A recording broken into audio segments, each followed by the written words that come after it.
Ya, iming-iming dengan keuntungan yang luar biasa besar ini kerap menjadi salah satu daya tarik bagi masyarakat untuk terlibat dalam praktek. Tidak hanya investasi emas, tapi juga MLM baju juga bisa seperti ini. Betul, itu dia. Masyarakat harus lebih waspada. Dan pemirsa, untuk mengetahui informasi terkini kasus diduga investasi bodong dari Yalsa Butik, sudah bersama kami Kombes Pol Winardi, Kabid Humas Polda Aceh. Selamat siang, Pak Winardi. Selamat siang, Mas Davi dan Berna. Baik, Pak Winardi, bisa dijelaskan bagaimana sebenarnya kronologis investasi atau penipuan ini bisa terjadi? Ya, kasus ini sebenarnya kita lakukan penyelidikan yang mendalam, kemudian kita dapatin bahwa Yalsa Butik mengumpulkan dana dari masyarakat tanpa izin dari Otoritas Jasa Keuangan. Nah, kasus ini sudah dalam proses penyidikan Direktorat Krimsus Polda Aceh. Kemudian saat ini kita sudah melakukan pemeriksaan lebih kurang 34 saksi. Demikian. Sejak kapan investasi ini mulai berjalan, Pak? Ya, investasi ini mulai sejak tahun 2019 dan kemudian mulai bermasalah di awal Januari 2021. Apa pemicu masalahnya sehingga dikomplain oleh member lainnya? Ya, jadi permasalahan yang timbul adalah bahwa investor atau masyarakat member ini sudah menginvestasikan uangnya, begitu jatuh tempo dan saat ini sudah kredit keuangan dari Yalsa tersebut, itu tidak bisa dikembalikan. Sehingga masyarakat berbondong-bondong kemudian menagih kepada owner, tapi owner tidak bisa mengembalikan dari investor yang telah dijanjikan oleh Yalsa Butik sendiri. Baik, modus yang dilakukan ini seperti apa, Pak? Apa saja yang diiming-imingi sehingga masyarakat atau korbannya ini bisa tertarik begitu? Ya, jadi Yalsa Butik ini bergerak di bidang konveksi.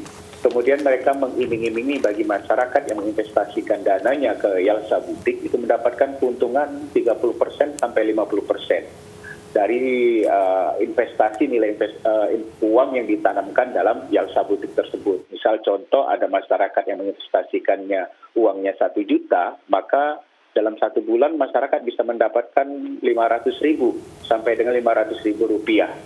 Dan iming-iming ini cukup dengan mendaftarkan dengan KTP dan jumlah uang. Setelah itu sudah bisa jadi member tanpa ada perjanjian sedikit pun. Kalau status hukum sendiri dari owner butik apa? Lalu apakah butiknya juga sudah ditutup saat ini? Ya, jadi untuk status hukum dari owner sampai saat ini masih masih sebagai saksi karena pihak kepolisian masih membutuhkan alat bukti yang lain, yaitu alat bukti dari saksi ahli, di mana nanti kita akan melakukan pemeriksaan kepada Otoritas Jasa Keuangan. Nah, hasil dari pemeriksaan Otoritas Jasa Keuangan ini, kemudian kita akan lakukan gelar perkara untuk penetapan tersangka dari owner tersebut. Total ada berapa, Pak, korbannya, Pak? Ya, jadi total member yang tercatat saat ini lebih kurang 3.755 member. Total dana yang dikumpulkan? Ya, total dana yang dikumpulkan hampir mencapai 20 miliar rupiah. Baik, kalau untuk Yalsa Butik sendiri apakah masih beroperasi hingga saat ini?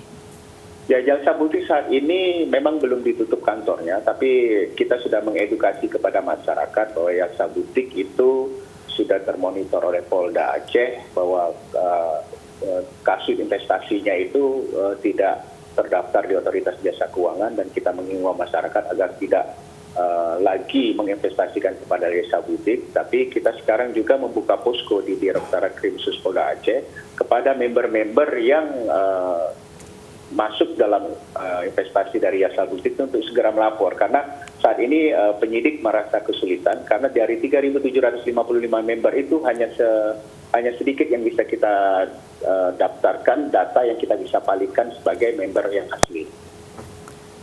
Baik. Terima kasih Kombes Pol Winardi atas laporan Anda, informasi Anda maksud kami. Semoga kasus ini bisa segera diselesaikan.